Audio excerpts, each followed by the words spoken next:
இன்றைக்கும் ஒரு நல்ல நாள், நம்பிக்கை நாள் ஆண்டவர் கொடுத்திருக்கிறார். ஒருவேளை சோர்ந்து போய் என்ன செய்யறதுன்னு தெரியாமல் இருந்தீங்கன்னா, ஆண்டவர் சொல்லுகிறார் உங்களுக்காக பெரிய காரியத்தை அவர் செய்ய போகிறார், செய்து கொண்டே இருக்கிறார். நம்ம எப்படியெல்லாம் பெரிய காரியங்களை யோசித்து வச்சிருக்கிறோமோ அதோட பெரிய காரியம், அதோட அதிசயமான காரியங்களை செய்கிற தேவன் நம்முடைய வாழ்க்கையில் இருக்கிறார். இன்றைக்கும் அவர் நம்மை நடத்தி செல்வார். யோபு 5ஆம் அதிகாரம் 9வது வசனத்தில் இப்படி இருக்கு: ஆராய்ந்து முடியாத பெரிய காரியங்களையும் எண்ணி முடியாத அதிசயங்களையும் அவர் செய்கிறார். God does things that cannot be fathomed. ஆராய்ந்து முடியாத பெரிய காரியங்களை செய்கிறார், எண்ணி முடியாத பெரிய அதிசயமான காரியங்களை செய்கிறார். இந்த வசனம் இங்கிலீஷ்ல எப்படி சொல்லப்பட்டிருக்குன்னா, it cannot be fathomed. fathom அப்படின்ற இங்கிலீஷ் வார்த்தை பயன்படுத்தப்பட்டிருக்கு. இந்த வார்த்தை எங்க பயன்படுத்துவாங்கன்னா, கடலினுடைய ஆழம், சமுத்திரத்தினுடைய ஆழத்தை கண்டுபிடிப்பதற்கு அந்த வார்த்தையை பயன்படுத்துவாங்க. fathom the depths of the ocean அப்படின்னு சொல்லுவாங்க. அதைத்தான் தமிழ்ல ஆராய்ந்து முடியாத அப்படின்னு சொல்லப்பட்டிருக்கு.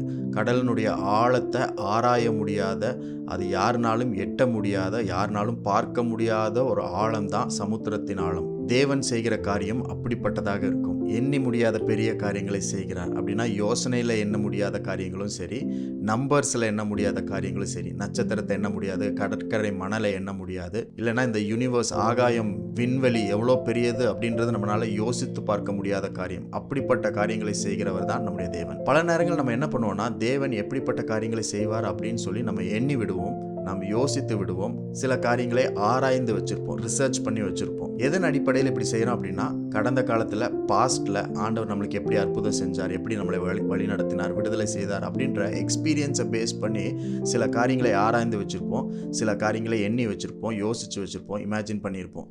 ஆனால் ஆண்டவர் புதிய காரியங்களை செய்கிறவர், ஒவ்வொரு நாளும் புதுசாக செய்கிறார்.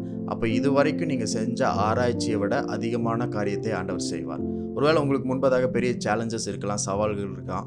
எப்படி இதெல்லாம் செய்ய போகிறோம், எப்படி இதெல்லாம் நடக்க போகுதுன்னு சொல்லி நம்மளுக்கு ஒருவேளை நம்பிக்கை இல்லாமல் இருக்கலாம், இல்லை நம்பிக்கை இருக்கிறதுனால, விசுவாசம் இருக்கிறதுனால ஓரளவுக்கு நம்ம ஆராய்ந்து வச்சிருக்கலாம், ஓரளவுக்கு நம்ம எண்ணி வைத்திருக்கலாம்.